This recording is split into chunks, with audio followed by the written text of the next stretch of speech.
ស្ដីបងប្អូនទាំងអស់គ្នានេះជាទីតាំងមកកន្លែងដែលយើងចុះមកធ្វើការដាក់ថ្នាំការពារសត្វកាឌៀទុកមុនណានៅខាងបូរីវិលៀមអង្គរជ័យចុះពីវត្តភ្នៀតបន្តិចណាបាទអញ្ចឹងទីតាំងផ្ទះនេះអត់ទាន់មានបញ្ហាកាឌៀកកើតឡើងឬក៏ស៊ីខូចខាតអីទេគឺធ្វើការពារទុកមុនតែម្ដងដោយសារគាត់ទៅទទួលបានផ្ទះពីខាងបូរីណាបាទអញ្ចឹងតើតងការងារនេះគឺយើងធ្វើការចោះនៅជុំវិញផ្ទះតែម្ដងបាទ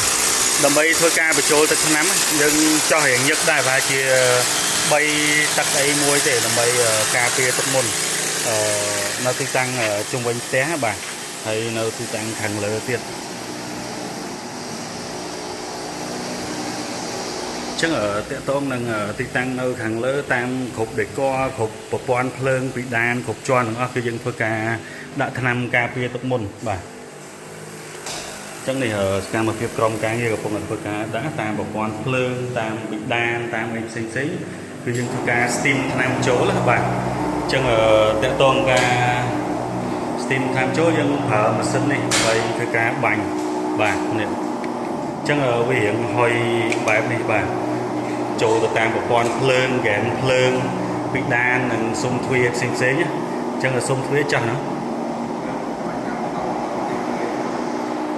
ចូលហ្នឹងបាទអញ្ចឹងបើសិនជាបងប្អូនមានតម្រូវការការពារទុកមុនបងប្អូនអាចធ្វើការតំណមកបានណាបាទសូមអរគុណ